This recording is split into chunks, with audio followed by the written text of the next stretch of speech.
क्या है? जीना और जानना तो आसान है, लेकिन कहना बहुत कठिन है। जैसे कोई मछली से पूछे कि सागर क्या है, तो मछली कह सकती है ये है सागर, ये रहा, चारों तरफ वही है। लेकिन कोई पूछे कि कहो क्या है, बताओ मत, तो बहुत कठिन हो जाएगा मछली को। आदमी के जीवन में भी जो श्रेष्ठ है, सुंदर है और सत्य है, उसे जिया जा सकता, जाना जा सकता, हुआ जा सकता, लेकिन कहना बहुत मुश्किल है।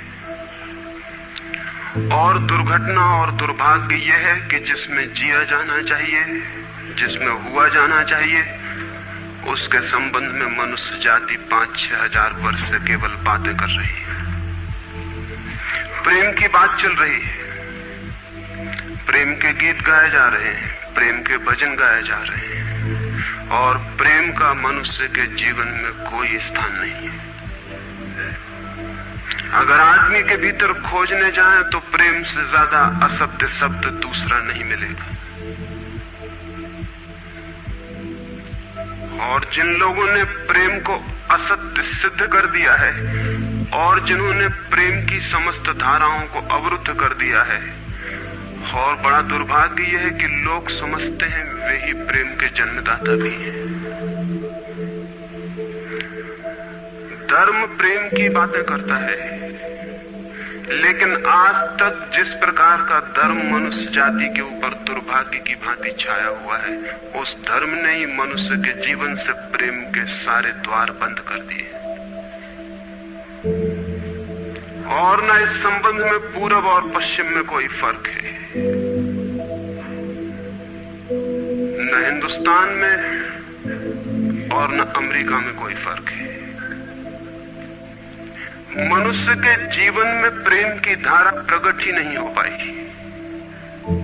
और नहीं हो पाई तो हम दोष देते हैं कि मनुष्य ही बुरा है, इसलिए नहीं प्रकट हो पाई। हम दोष देते हैं कि मन ही जहर है, इसलिए प्रकट नहीं हो पाई। मन जहर नहीं है, और जो लोग मन को जहर कहते रहे, उन्होंने ही प्रेम को जहरीला कर दिया, प्रेम को प्रकट नहीं होने दिया। मन जहर हो कैसे सकता है? इस जगत में कुछ भी जहर नहीं है। परमात्मा के सारे उपक्रम में कुछ भी विष नहीं है, सब अमृत है। लेकिन आदमी ने सारे अमृत को जहर कर लिया है, और इस जहर करने में शिक्षक, साधु, संत और तथाकथित धार्मिक लोगों का सबसे ज्यादा हाथ है।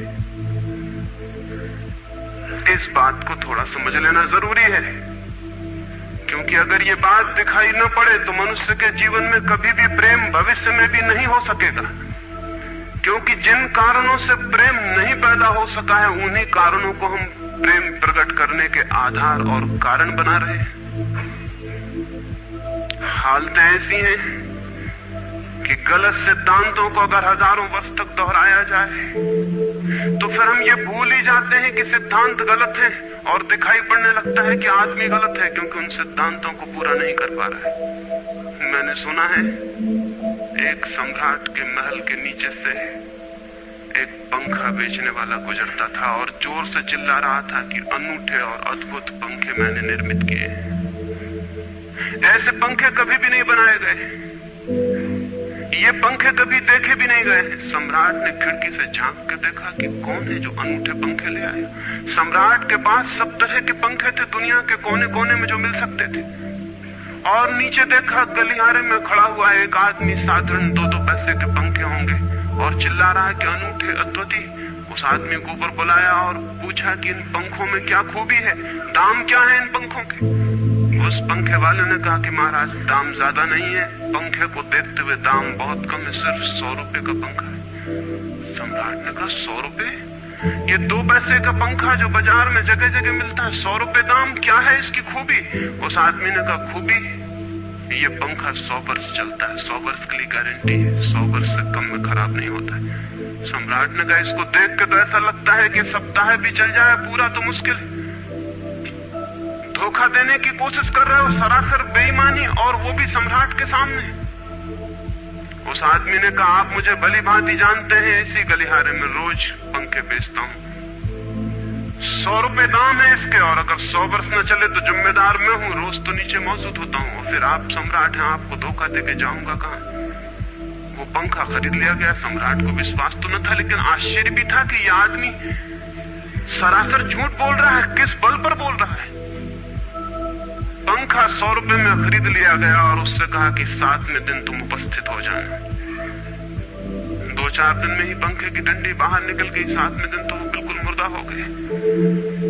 लेकिन सम्राट ने सोचा कि शायद पंखे वाला आएगा नहीं, लेकिन ठीक समय पर 7वें दिन वो पंखे वाला हाजिर हो गया। उसने कहा कहो महाराज।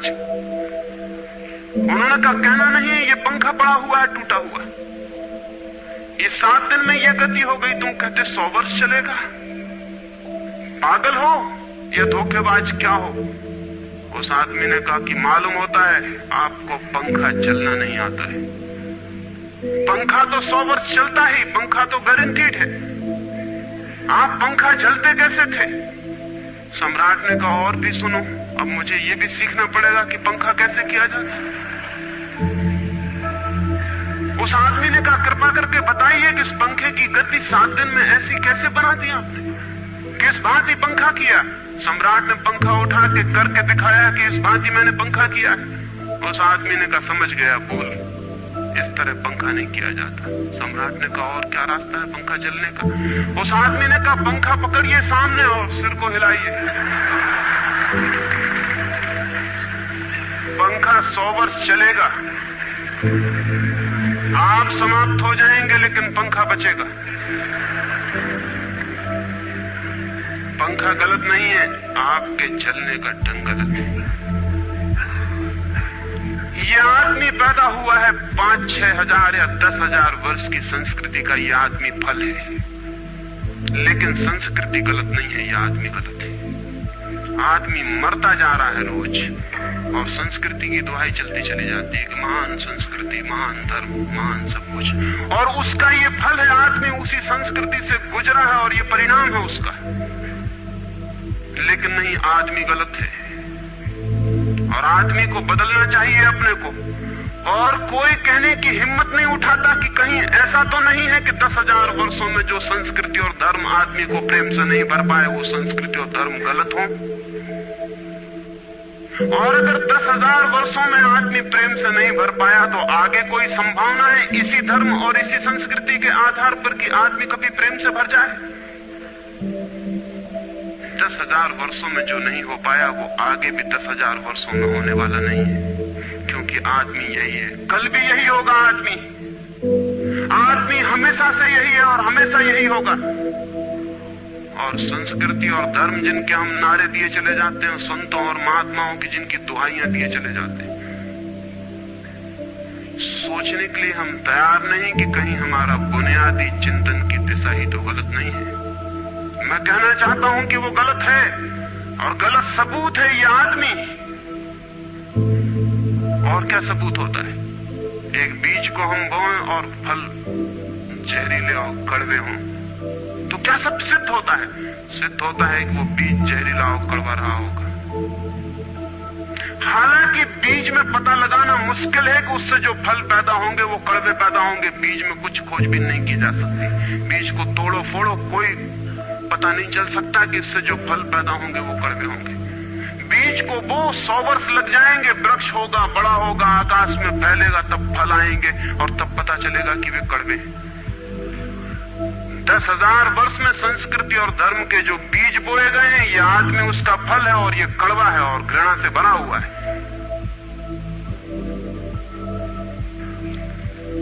लेकिन उसी की दुहाई दिया चले जाते हैं हम, और सोचते हैं उससे प्रेम हो जाए। मैं आपसे कहना चाहता हूं उससे प्रेम नहीं हो सकता है, क्योंकि प्रेम के पैदा होने की जो बुनियादी संभावना है, धर्मों ने उसकी ही हत्या कर दी है और उसमें ही जहर घोल दिया है। मनुष्य से भी ज्यादा प्रेम पशुओं और पक्षियों में और पौधों में दिखाई पड़ता है, जिनके पास न कोई संस्कृति है न कोई धर्म है। संस्कृत और सुसंस्कृत और सभ्य मनुष्यों की बजाय असभ्य और जंगल के आदमी में ज्यादा प्रेम दिखाई पड़ता है, जिसके पास न कोई विकसित धर्म है, न कोई सभ्यता है, न कोई संस्कृति है।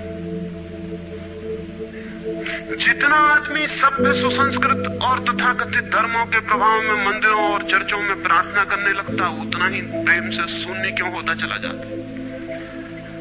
जरूर कुछ कारण है, और दो कारणों पर मैं विचार करना चाहता हूं। अगर वे ख्याल में आ जाएं, तो प्रेम के अवरुद्ध स्रोत टूट सकते हैं और प्रेम की गंगा बह सकती है। वो हर आदमी के भीतर है, उसे कहीं से लाना नहीं है।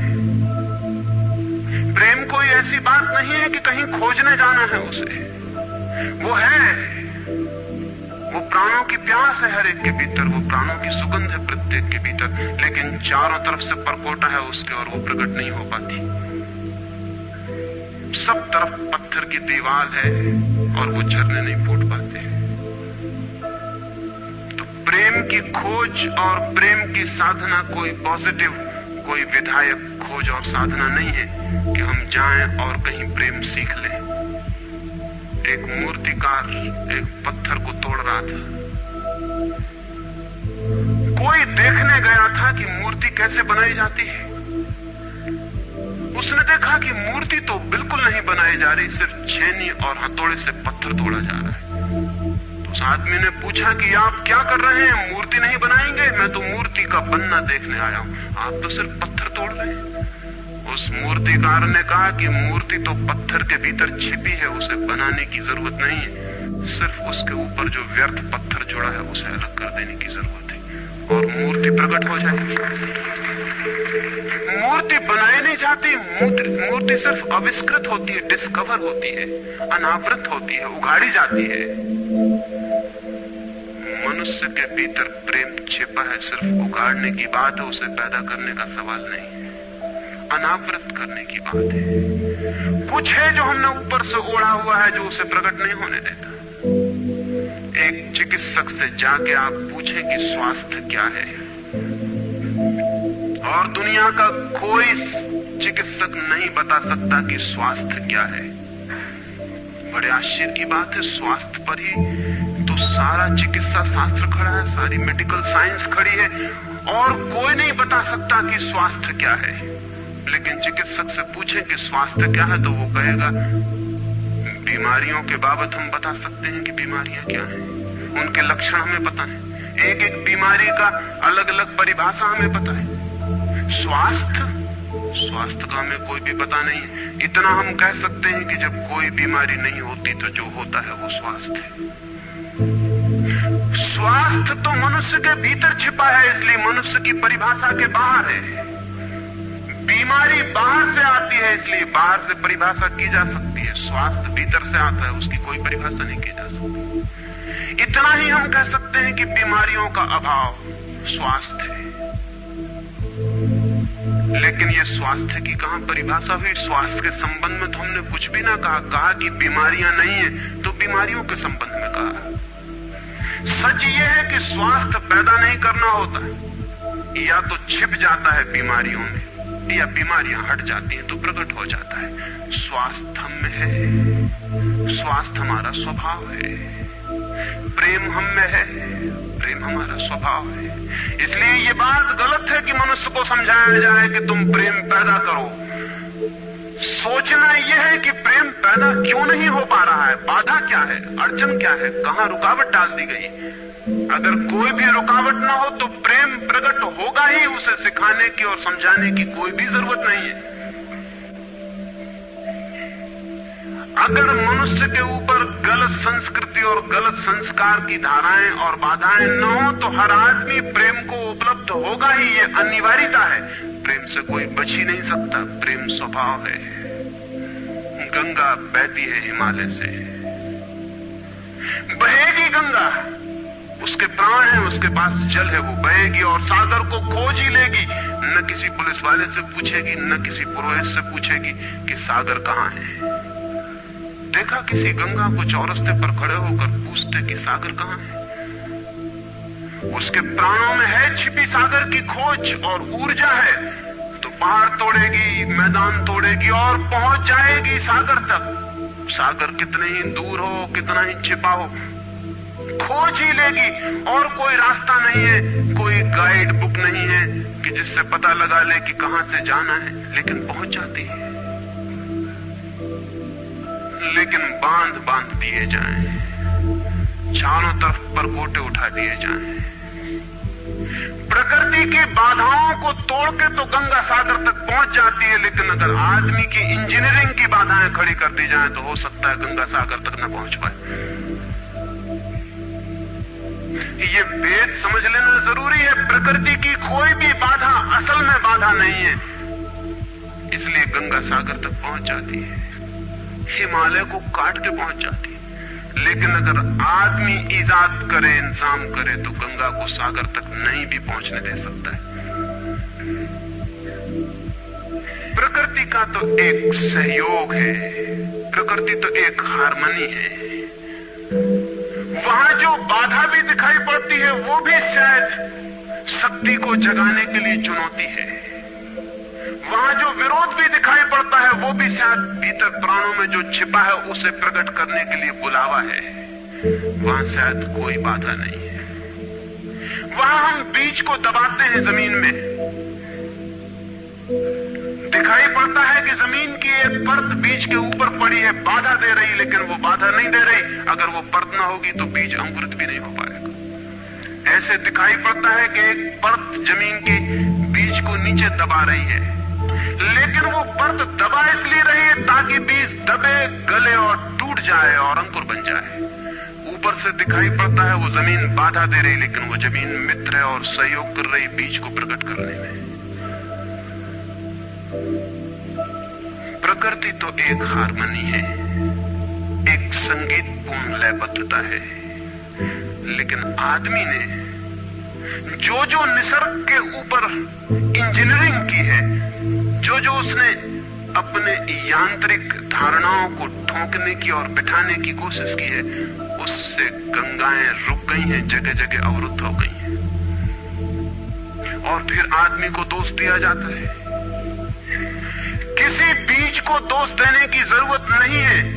अगर वो पौधा न बन पाए तो हम कहेंगे कि जमीन नहीं मिली होगी, ठीक, पानी नहीं मिला होगा, ठीक, सूरज की रोशनी नहीं मिली होगी, ठीक। लेकिन आदमी के जीवन में खिल न पाए फूल प्रेम का तो हम कहते हैं तुम हो जिम्मेवार।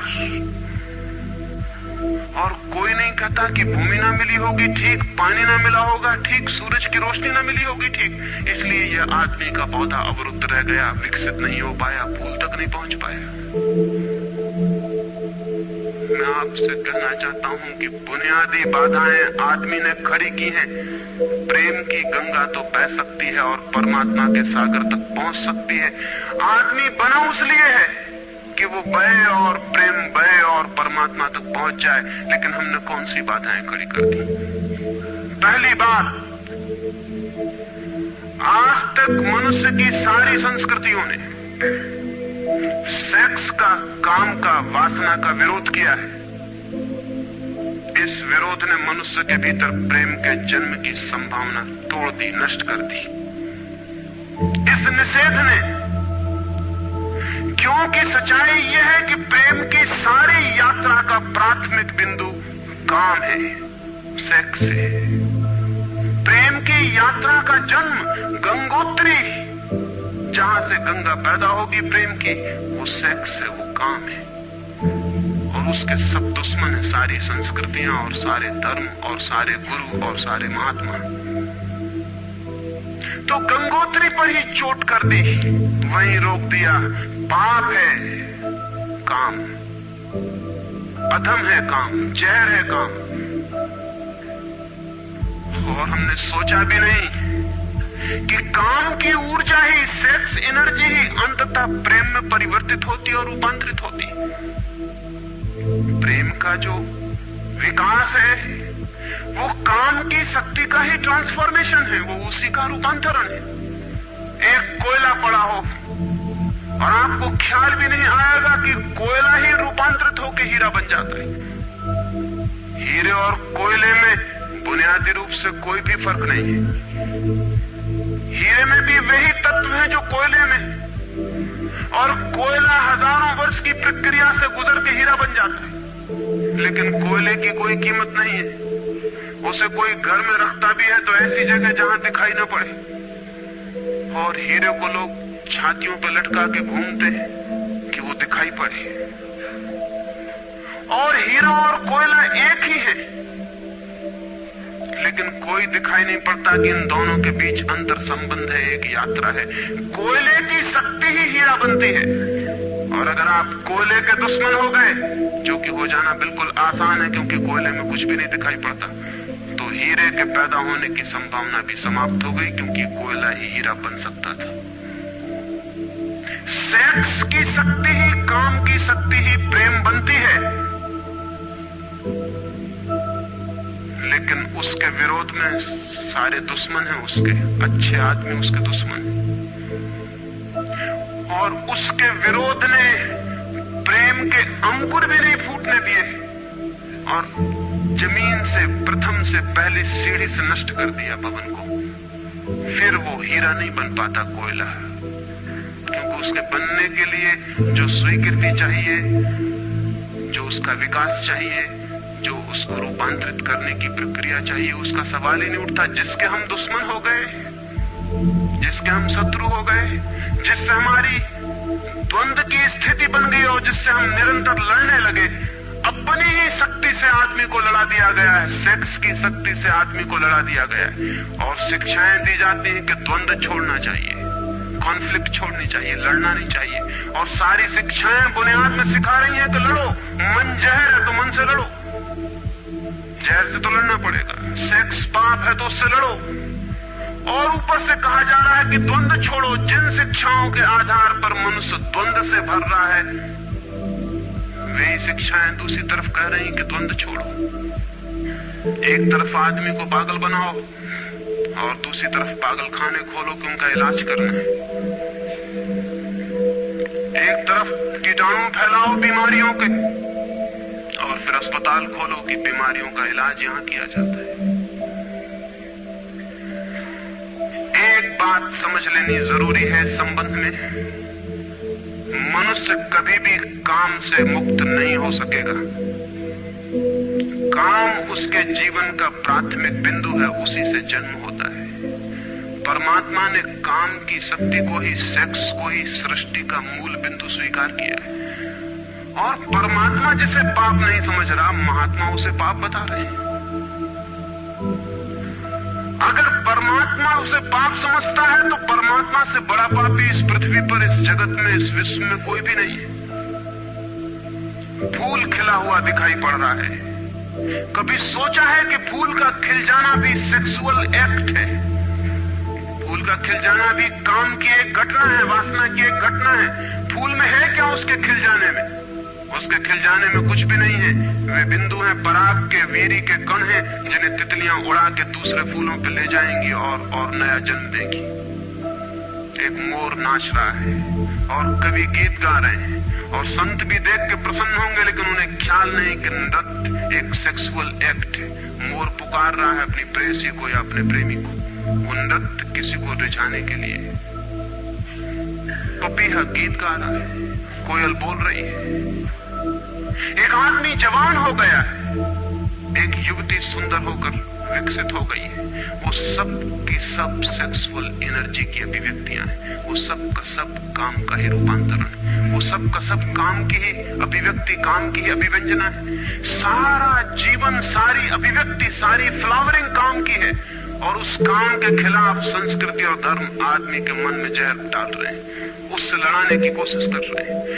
मौलिक शक्ति से मनुष्य को उलझा दिया है लड़ने के लिए, इसलिए मनुष्य दीनहीन, प्रेम से रिक्त और थोथा और नाकुछ हो गया है। काम से लड़ना नहीं है, काम के साथ मैत्री स्थापित करनी है और काम की धारा को और ऊंचाइयों तक ले जाना है। किसी ऋषि ने किसी वधू को 9 वर और वधू को आशीर्वाद देते हुए कहा था कि तेरे 10 पुत्र पैदा हों और अंततः तेरा पति तेरा 11वां पुत्र हो जाए।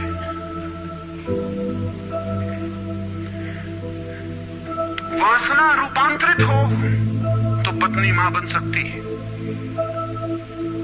वासना रूपांतरित हो तो काम प्रेम बन सकता है, लेकिन काम ही प्रेम बनता है। काम की ऊर्जा ही प्रेम की ऊर्जा में विकसित होती है, फलित होती है। लेकिन हमने मनुष्य को भर दिया है काम के विरोध में। इसका परिणाम यह हुआ कि प्रेम तो पैदा नहीं हो सका, क्योंकि वो तो आगे का विकास था, काम की स्वीकृति से आता। प्रेम तो विकसित नहीं हुआ और काम के विरोध में खड़े होने के कारण मनुष्य का चित्त ज्यादा से ज्यादा कामुक और सेक्सुअल होता चला गया। हमारे सारे गीत, हमारी सारी कविताएं, हमारे चित्र, हमारी पेंटिंग्स, हमारे मंदिर, हमारी मूर्तियां सब घूम फिर के सेक्स के आसपास केंद्रित हो गई।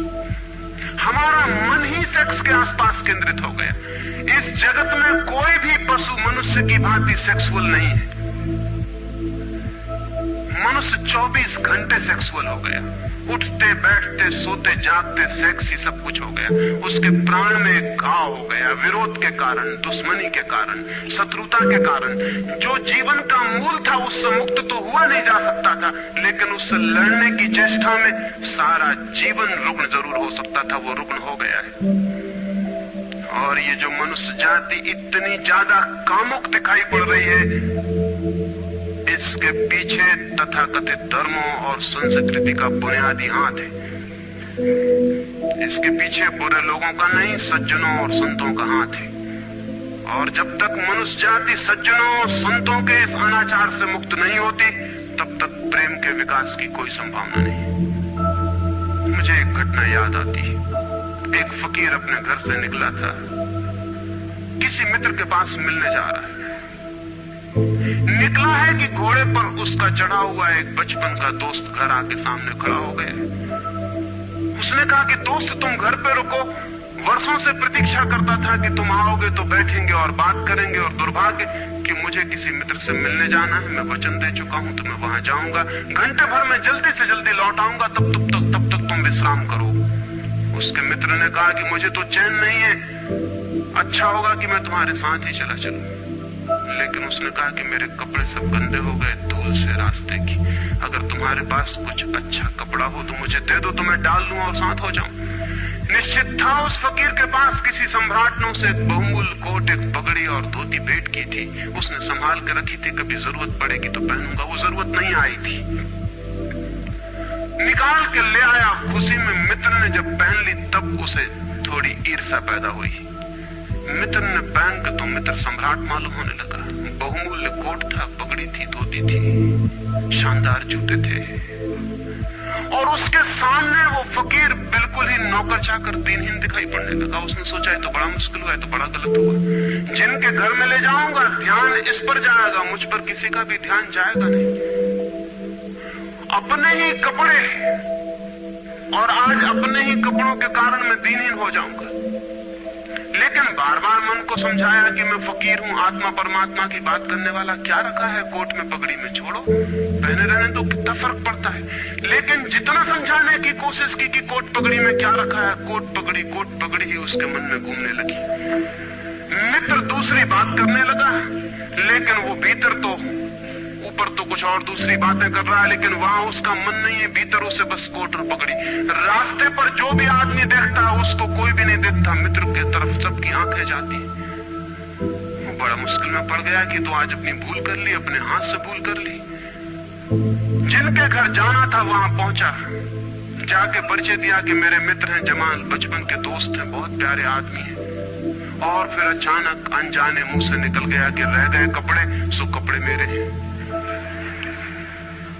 क्योंकि मित्र भी जिनके घर गए थे वो भी उसके कपड़ों को देख रहे थे, और भीतर उसके चल रहा था कोट पगड़ी, मेरी कोट पगड़ी, और उन्हीं की वजह से मैं परेशान हो रहा हूं।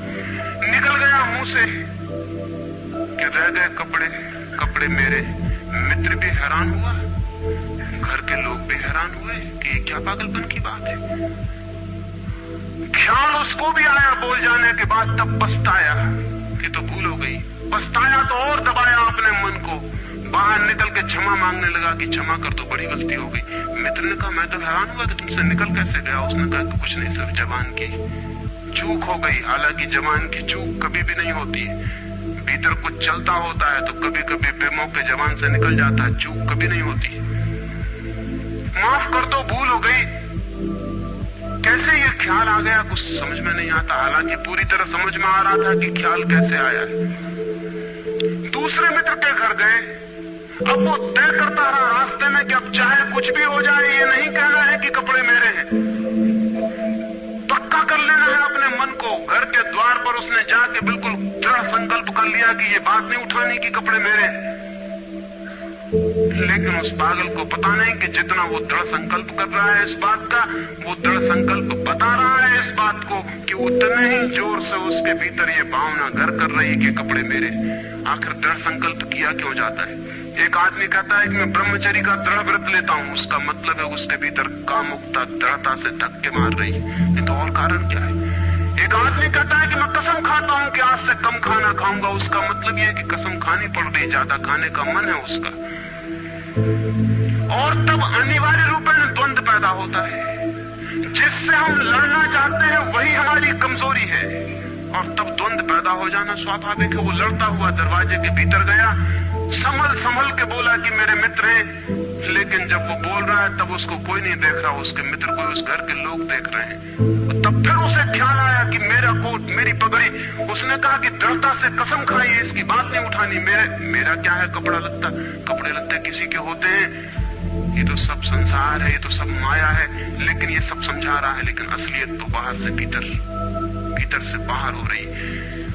समझाया कि मेरे मित्र हैं, बचपन के दोस्त हैं, बहुत प्यारे आदमी हैं, रह गए कपड़े, कपड़े उन्हीं के हैं, मेरे नहीं हैं।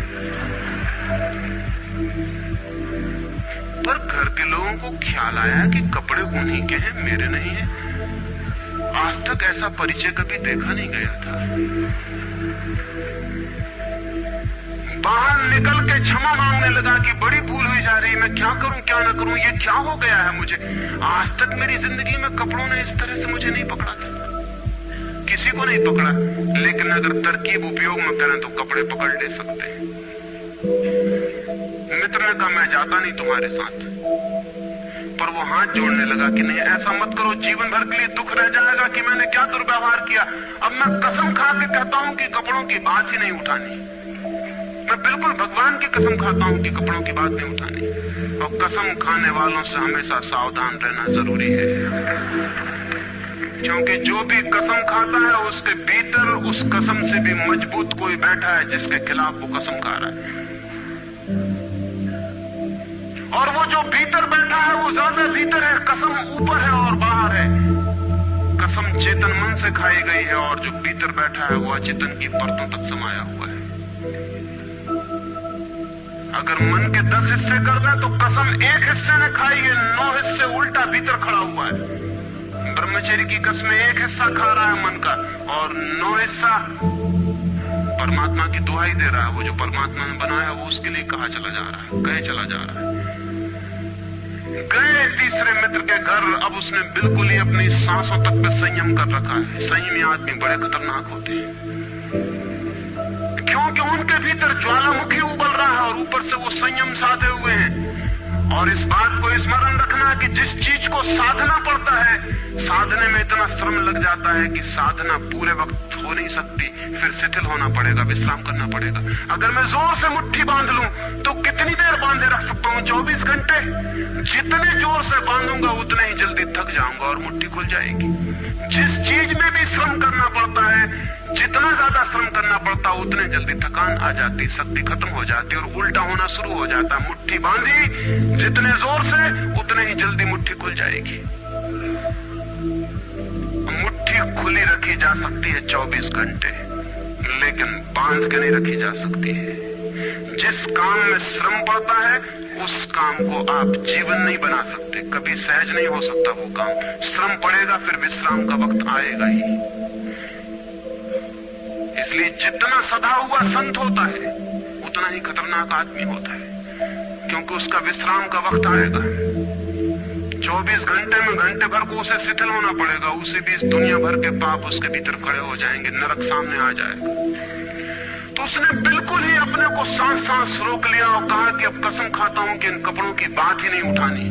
लेकिन आप सोच लें उसकी हालत, अगर आप थोड़े बहुत भी धार्मिक आदमी होंगे तो आपको अपने अनुभव से भी पता चल सकता है कि उसकी क्या हालत हुई होगी। अगर आपने कसम खाई हो, व्रत लिए हो, संकल्प साधे हो, तो आपको भली भांति पता होगा कि भीतर क्या हालत हो जाती है। भीतर गया उसके माथे से पसीना चू रहा है, इतना श्रम पड़ रहा है। मित्र डरा हुआ है उसके पसीने को देखकर कि वो उसकी सब नसें खिंची हुई हैं। वो बोल रहा है एक एक शब्द कि मेरे मित्र हैं, बड़े पुराने दोस्त हैं, बहुत अच्छे आदमी हैं। और एक क्षण को वो रुका, जैसे भीतर से कोई जोर का धक्का आया हो और सब बह गया, बाढ़ आ गई और सब बह गया। और उसने कह के रह गए कपड़े की बात, तो मैंने कसम खा ली है कि कपड़े की बात ही नहीं करनी।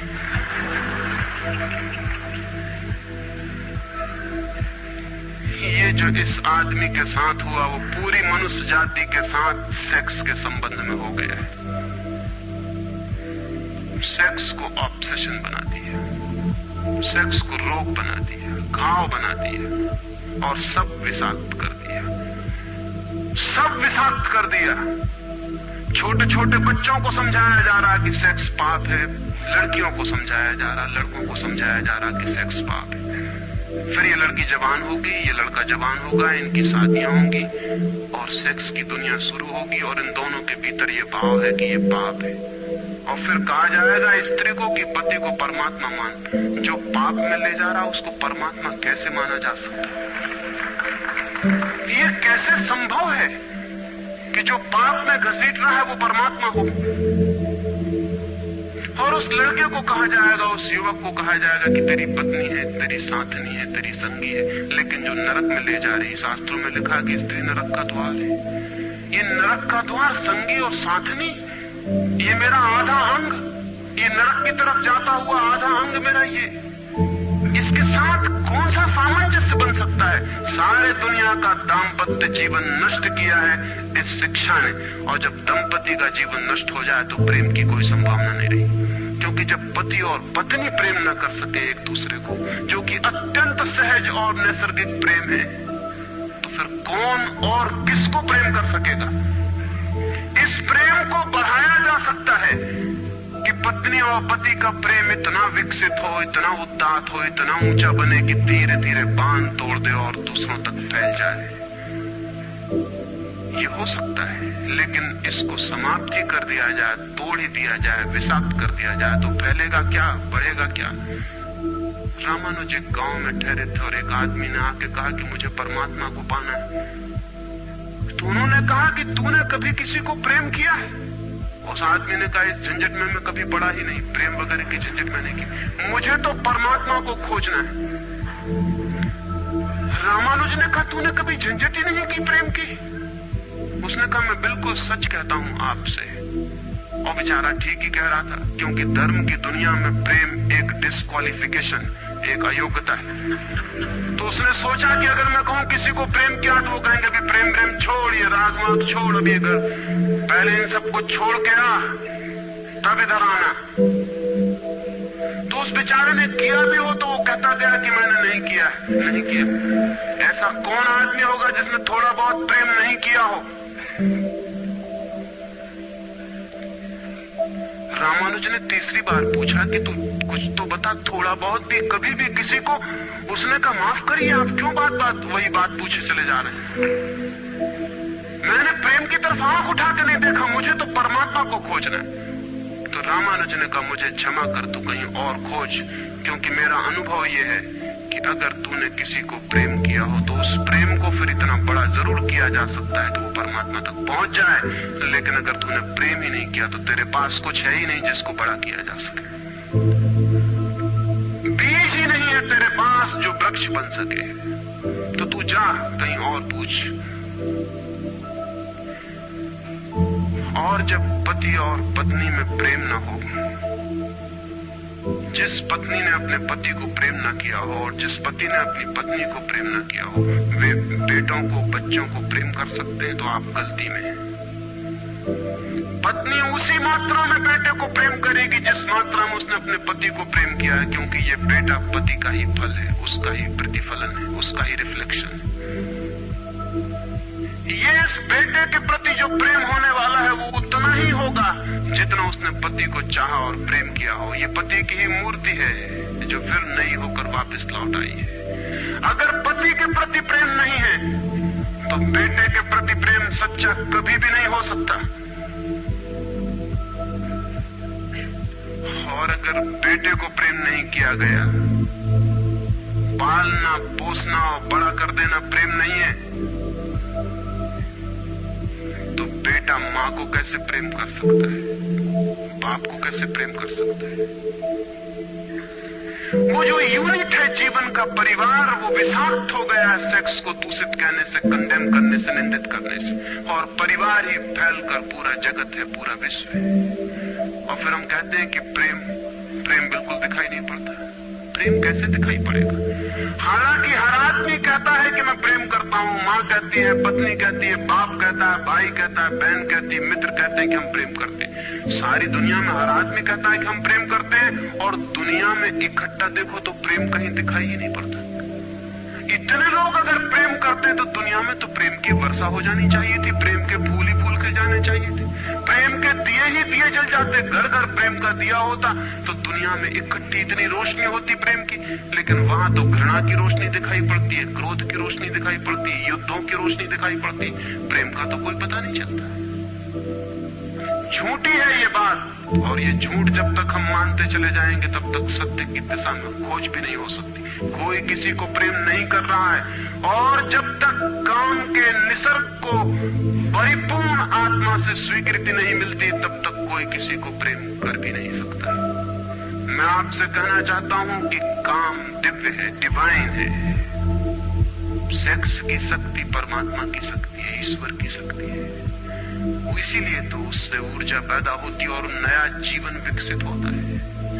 वही तो सबसे रहस्यपूर्ण शक्ति है, वही तो सबसे ज्यादा मिस्टीरियस फोर्स है।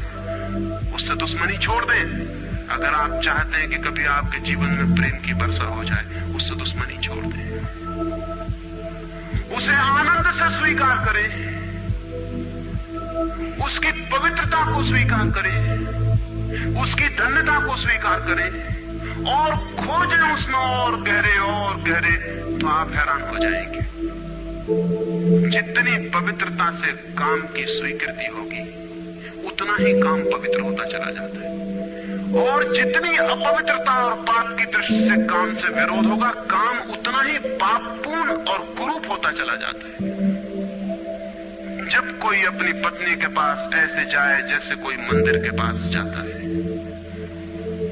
जब कोई पत्नी अपने पति के पास ऐसे जाए जैसे सच में कोई परमात्मा के पास जाता है, क्योंकि जब दो प्रेमी काम से निकट आते हैं, जब वे संभोग से गुजरते हैं, तब सच में ही वे परमात्मा के मंदिर के निकट से गुजर रहे हैं। वही परमात्मा काम कर रहा है उनकी उस निकटता में, वही परमात्मा की सृजन शक्ति काम कर रही है। और मेरी अपनी दृष्टि यह है कि मनुष्य को समाधि का, ध्यान का जो पहला अनुभव मिला हो कभी भी मनुष्य के इतिहास में, तो वो संभोग के क्षण में मिला है और कभी नहीं। संभोग के क्षण में ही पहली बार ये स्मरण आया है आदमी को कि इतने आनंद की वर्षा हो सकती है। और जिन्होंने सोचा, जिन्होंने मेडिटेट किया, जिन लोगों ने काम के संबंध पर और मैथुन पर चिंतन किया और ध्यान किया, उन्हें यह दिखाई पड़ा कि काम के क्षण में, मैथुन के क्षण में, संभोग के क्षण में मन विचारों से शून्य हो जाता है। एक क्षण को मन के सारे विचार रुक जाते हैं, और वो विचारों का रुक जाना और वो मन का ठहर जाना ही आनंद की वर्षा का कारण होता है। तब उन्हें सीक्रेट मिल गया, राज मिल गया कि अगर मन को विचारों से मुक्त किया जा सके किसी और विधि से भी, तो भी इतना ही आनंद मिल सकता है। और तब समाधि और योग की सारी व्यवस्थाएं विकसित हुई, जिनमें ध्यान और सामायिक और मेडिटेशन और प्रेयर, इनकी सारी व्यवस्थाएं विकसित हुई। इन सब के मूल में संभोग का अनुभव है।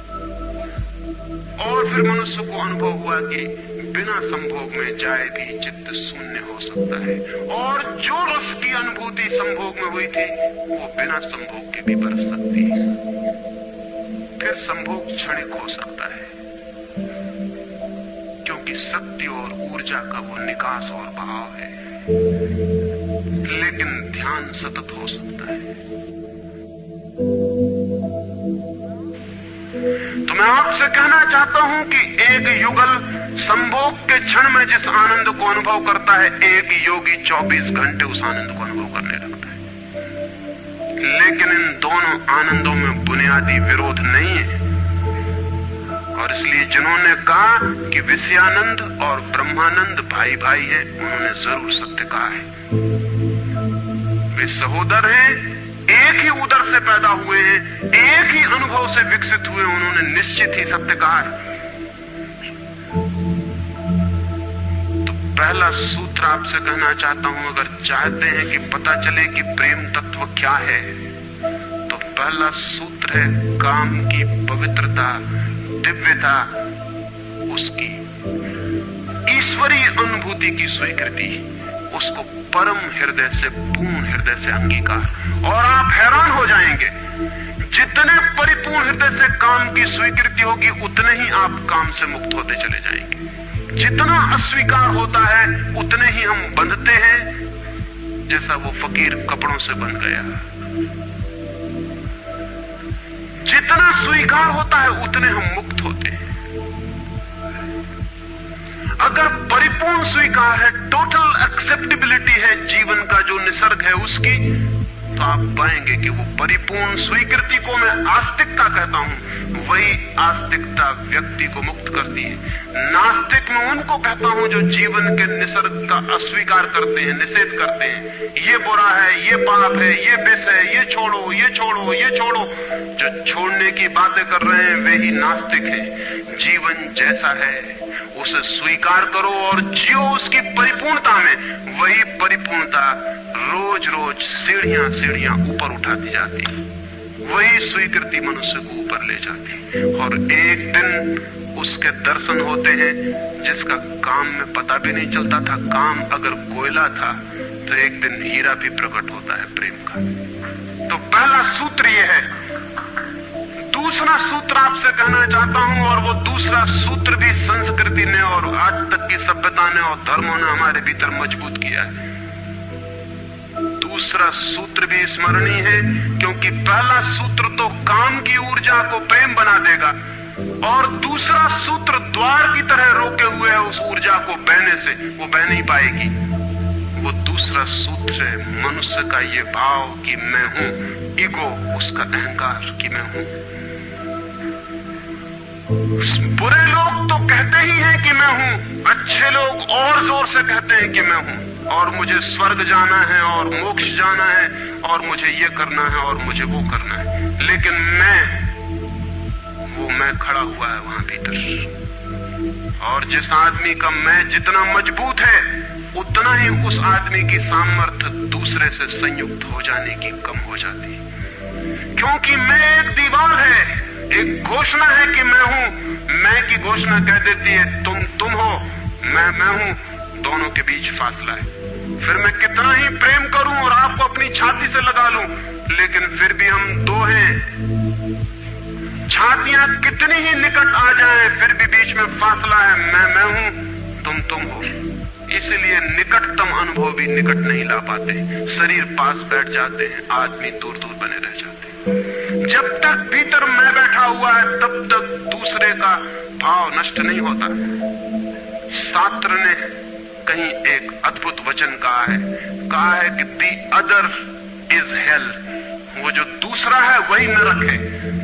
लेकिन शास्त्र ने ये नहीं कहा कि why the other is other. वो दूसरा दूसरा क्यों है? वो दूसरा दूसरा इसलिए है कि मैं हूं, और जब तक मैं हूं तब तक दुनिया में हर चीज दूसरी है, अन्य है, भिन्न है। और जब तक भिन्नता है तब तक प्रेम का अनुभव नहीं हो सकता। प्रेम है एकात्म का अनुभव। प्रेम है इस बात का अनुभव कि गिर गई दीवार और दो ऊर्जाएं मिल गई और संयुक्त हो गई। प्रेम है इस बात का अनुभव कि एक व्यक्ति और दूसरे व्यक्ति की सारी दीवारें गिर गईं और प्राण संयुक्त हुए, मिले और एक हो गए। जब यही अनुभव एक व्यक्ति और समस्त के बीच फलित होता है तो उस अनुभव को मैं कहता हूं परमात्मा, और जब दो व्यक्तियों के बीच फलित होता है तो उसे मैं कहता हूं प्रेम। अगर मेरे और किसी दूसरे व्यक्ति के बीच ये अनुभव फलित हो जाए कि हमारी दीवारें गिर जाएं, हम किसी भीतर के तल पर एक हो जाएं, एक संगीत, एक धारा, एक प्राण, तो ये अनुभव है प्रेम। और अगर ऐसा ही अनुभव मेरे और समस्त के बीच घटित हो जाए कि मैं विलीन हो जाऊं और सब और मैं एक हो जाऊं, तो ये अनुभव है परमात्मा। इसलिए मैं कहता हूं प्रेम है सीढ़ी और परमात्मा है उस यात्रा की अंतिम मंजिल। ये कैसे संभव है कि दूसरा मिट जाए? जब तक मैं न मिटूं तब तक दूसरा कैसे मिट सकता है? वो दूसरा पैदा किया है मेरे मैं की प्रतिध्वनि ने। जितने जोर से मैं चिल्लाता हूं कि मैं, उतने ही जोर से वो दूसरा पैदा हो जाता है। वो दूसरी प्रतिध्वनि है, उस तरफ इको हो रही मेरे मैं की। और ये अहंकार, ये ईगो द्वार पर दीवार बन के खड़ी है। और मैं है क्या? कभी सोचा आपने कि ये मैं है क्या? आपका हाथ है मैं, आपका पैर है, आपका मस्तिष्क है, आपका हृदय है, क्या है आपका मैं? अगर आप एक क्षण भी शांत होकर भीतर खोजने जाएंगे कि कहां है मैं, कौन सी चीज है मैं, तो आप एकदम हैरान रह जाएंगे। भीतर कोई मैं खोजे से मिलने को नहीं। जितना गहरा खोजेंगे उतना ही पाएंगे भीतर एक सन्नाटा और शून्य है। वहां कोई आई नहीं, वहां कोई मैं नहीं, वहां कोई ईगो नहीं। एक भिक्षु नागसेन को एक सम्राट मिलिंद ने निमंत्रण दिया था कि तुम आओ दरबार में। तो जो राजदूत गया था निमंत्रण देने, उसने नागसेन को कहा कि भिक्षु नागसेन, आपको बुलाया है सम्राट मिलिंद ने, मैं निमंत्रण देने आया हूं। तो नागसेन कहने लगा मैं चलूंगा जरूर, लेकिन एक बात विनय कर दूं, पहले ही कह दूं कि भिक्षु नागसेन जैसा कोई है नहीं। ये केवल एक नाम है, काम चलाओ नाम है। आप कहते हैं तो मैं चलूंगा जरूर, लेकिन ऐसा कोई आदमी कहीं है नहीं। राजदूत ने जाके सम्राट को कह दिया कि बड़ा अजीब आदमी है वो कहने लगा कि मैं चलूंगा जरूर, लेकिन ध्यान रहे कि भिक्षु नागसेन जैसा कहीं कोई है नहीं, ये केवल एक काम चलाओ नाम है। सम्राट ने कहा अजीब सी बात है, जब वो कहता है मैं चलूंगा, आएगा वो आया भी रथ पर बैठकर।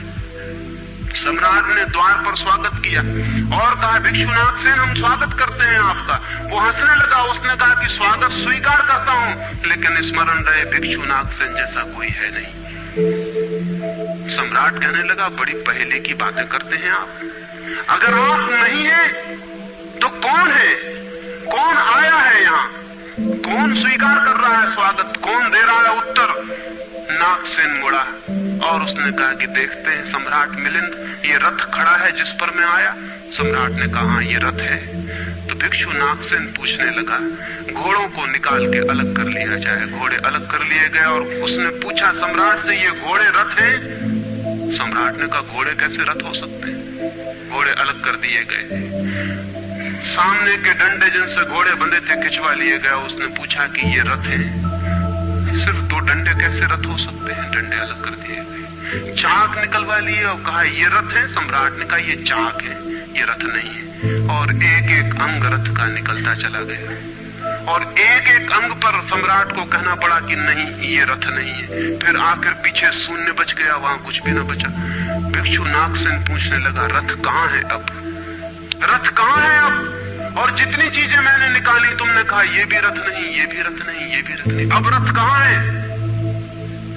तो सम्राट चौंक के खड़ा रह गया। रथ पीछे बचा भी नहीं था और जो चीजें निकल गई थी उनमें कोई रथ था भी नहीं। तो वो भिक्षु कहने लगा समझे आप, रथ एक जोड़ था।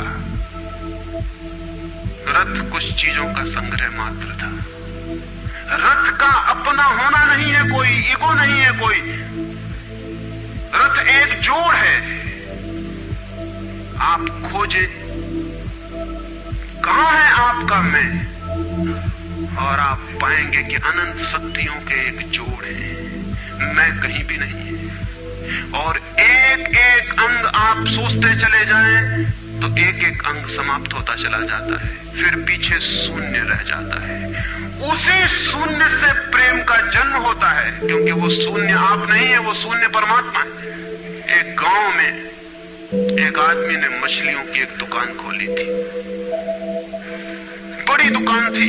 उस गांव में पहली दुकान थी, तो उसने एक बहुत खूबसूरत तख्ती बनवाई और उस पर लिखाया फ्रेश फिश सोल्ड हियर, यहाँ ताजी मछलियां बेची जाती। पहले दिन दुकान खुली और एक आदमी आया और कहने लगा फ्रेश फिश सोल्ड हियर, ताजी मछलियां, कहीं बासी मछलियां भी बेची जाती हैं? ताजी लिखने की क्या जरूरत?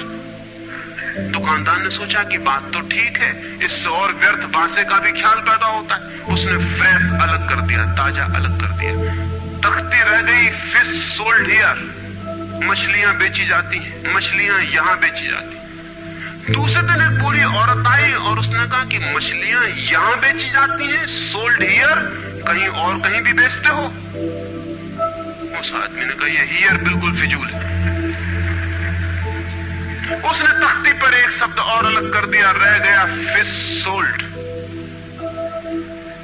तीसरे दिन एक आदमी आया, वो कहने लगा फिश सोल्ड, मछलियां बेची जाती हैं, मुफ्त भी देते हो क्या? आदमी ने कहा ये सोल्ड भी बेकार। उस सोल्ड को भी अलग कर दिया। अब रह गई वहां तख्ती फिश। एक बुद्धा आया और कहने लगा फिश, अंधे को भी मील भर दूर से बांस मिल जाती है, ये तख्ती काहे के लिए लटकाई हुई है यहाँ? फिश भी चली गई, खाली तख्ती रह गई वहां। और एक आदमी आया और उसने कहा ये तख्ती किस लिए लगाई है, इससे दुकान पे आड़ पड़ती। वो तख्ती भी चली गई, वहां कुछ भी नहीं रह गया। इलिमिनेशन होता गया, एक एक चीज हटती चली गई, पीछे जो शेष रह गया शून्य। उस शून्य से प्रेम का जन्म होता है, क्योंकि उस शून्य में दूसरे के शून्य से मिलने की क्षमता है। सिर्फ शून्य ही शून्य से मिल सकता है और कोई नहीं। दो शून्य मिल सकते हैं, दो व्यक्ति नहीं, दो इंडिविजुअल नहीं मिल सकते, दो वैक्यूम, दो एम्प्टीनेस मिल सकते हैं, क्योंकि बाधा अब कोई भी नहीं, शून्य की कोई दीवार नहीं होती और हर चीज की दीवार होती है। तो दूसरी बात स्मरणीय है, व्यक्ति जब मिटता है नहीं रह जाता, पाता है कि हूं ही नहीं, जो है वो मैं नहीं हूं, जो है वो सब है। तब द्वार गिरता है, दीवार टूटती है और तब वो गंगा बहती है जो भीतर छिपी है और तैयार है। वो शून्य की प्रतीक्षा कर रही है कि कोई शून्य हो जाए तो उससे बह उठूं। हम एक कुआं खोदते हैं, पानी भीतर है, पानी कहीं से लाना नहीं होता, लेकिन बीच में मिट्टी पत्थर पड़े हैं, उनको निकाल के बाहर कर देते हैं। करते क्या है हम? करते हैं हम एक शून्य बनाते हैं, एक खाली जगह बनाते हैं, एक एम्प्टीनेस बनाते हैं। कुआं खोदने का मतलब है खाली जगह बनाना, ताकि खाली जगह में जो भीतर छिपा हुआ पानी है वो प्रकट होने के लिए जगह पा जाए, स्पेस पा जाए। वो भीतर है, उसको जगह चाहिए प्रकट होने को, जगह नहीं मिल रही, भरा हुआ है कुआं मिट्टी पत्थर से। मिट्टी पत्थर हमने अलग कर दिए, वो पानी उबल के बाहर आ गया। आदमी के भीतर प्रेम भरा हुआ है, स्पेस चाहिए, जगह चाहिए जहां वो प्रकट हो जाए। और हम भरे हुए हैं अपने मैं से। हर आदमी चिल्लाए चला जा रहा है मैं, और स्मरण रखें जब तक आपकी आत्मा चिल्लाती है मैं, तब तक आप मिट्टी पत्थर से भरे हुए कुएं हैं। आपके कुएं में प्रेम के झरने नहीं फूटेंगे, नहीं फूट सकते। मैंने सुना है एक बहुत पुराना वृक्ष था, आकाश में सम्राट की तरह उसके हाथ फैले हुए थे।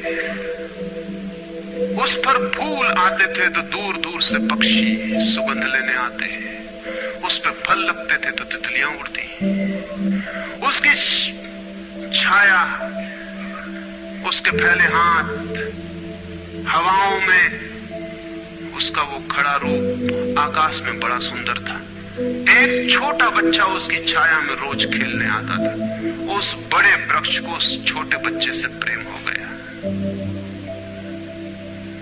बड़ों को छोटों से प्रेम हो सकता है, बड़ों को पता ना हो कि हम बड़े हैं। वृक्ष को कोई पता नहीं था कि मैं बड़ा हूं। ये पता सिर्फ आदमी को होता है, इसलिए उसका प्रेम हो गया। अहंकार हमेशा अपने से बड़ों को प्रेम करने की कोशिश करता है। अहंकार हमेशा अपने से बड़ों से संबंध जोड़ता है। प्रेम के लिए कोई बड़ा छोटा नहीं, जो आ जाए उसी से संबंध जुड़ जाता है। और एक छोटा सा बच्चा खेलता आता था उस वृक्ष के पास, उस वृक्ष का उससे प्रेम हो गया। लेकिन वृक्ष की शाखाएं ऊपर थी, बच्चा छोटा था, तो वृक्ष अपनी शाखाएं उसके लिए नीचे झुका था ताकि वो फल तोड़ सके, फूल तोड़ सके। प्रेम हमेशा झुकने को राजी है, अहंकार कभी भी झुकने को राजी नहीं। अहंकार के पास जाएंगे तो अहंकार के हाथ और ऊपर उठ जाएंगे ताकि आप उन्हें छू न सके, क्योंकि जिसे छू लिया जाए वो छोटा आदमी है। जिसे न छुआ जा सके, दूर सिंहासन पर दिल्ली में हो, वो आदमी बड़ा आदमी है। वो वृक्ष के शाखाएं नीचे झुकाती जब वो बच्चा खेलता हुआ आता, और जब बच्चा उसके फूल तोड़ लेता तो वृक्ष बहुत खुश होता, उसके प्राण आनंद से भर जाते। प्रेम जब भी कुछ दे पाता है तब खुश हो जाता है, अहंकार जब भी कुछ ले पाता है तभी खुश होता है।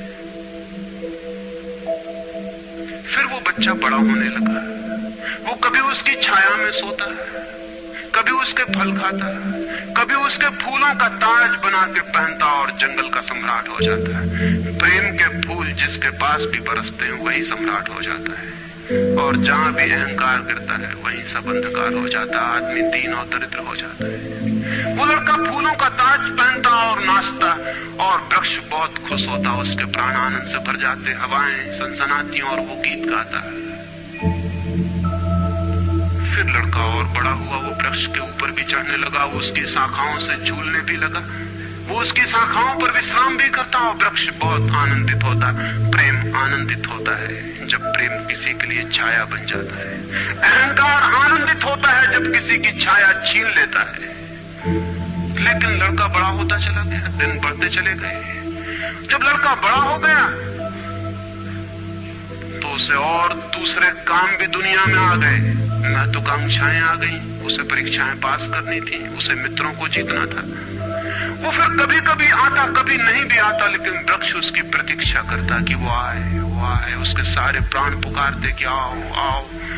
प्रेम निरंतर प्रतीक्षा करता है कि आओ आओ। प्रेम एक प्रतीक्षा है, एक अवेटिंग है। लेकिन वो कभी आता, कभी नहीं आता, तो वृक्ष उदास हो जाता है। प्रेम की एक ही उदासी है, जब वो बांट नहीं पाता तो उदास हो जाता है, जब वो दे नहीं पाता तो उदास हो जाता है। और प्रेम की एक ही धन्यता है कि जब वो बांट देता है, लुटा देता है तो आनंदित हो जाता है। फिर लड़का और बड़ा होता चला गया, और वृक्ष के पास आने के दिन कम होते चले गए। जो आदमी जितना बड़ा होता चला जाता है, महत्वाकांक्षा के जगत में प्रेम के निकट आने की सुविधा उतनी ही कम होती चली जाती है।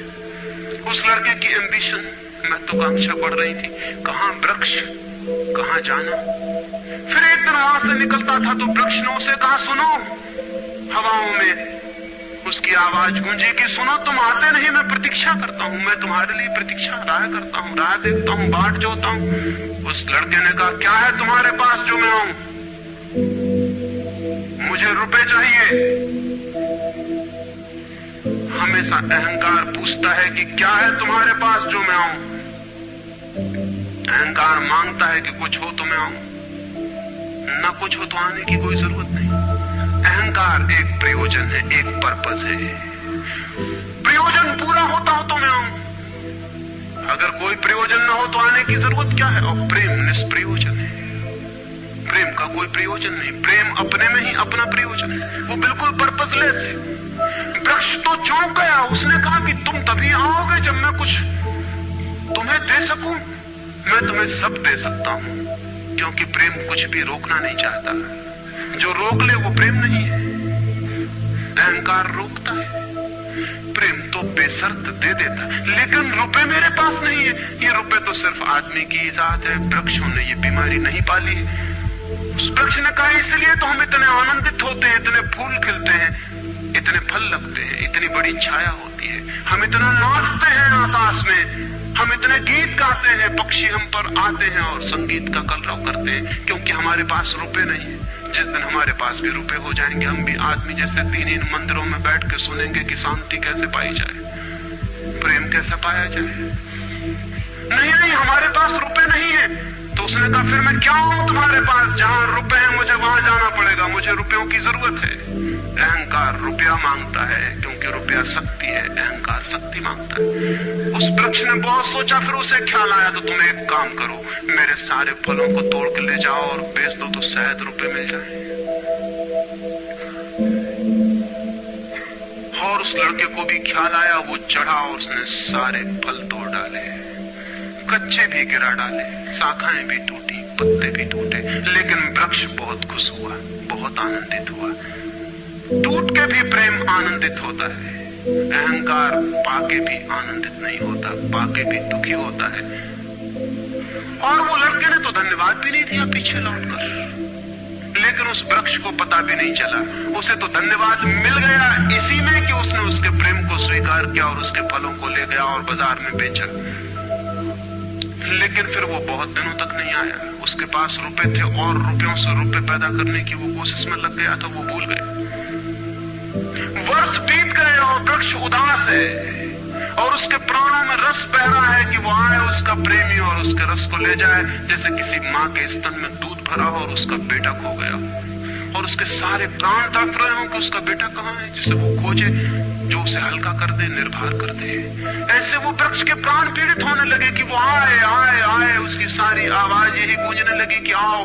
बहुत दिनों बाद वो आया, वो लड़का तो प्रौढ़ हो गया था।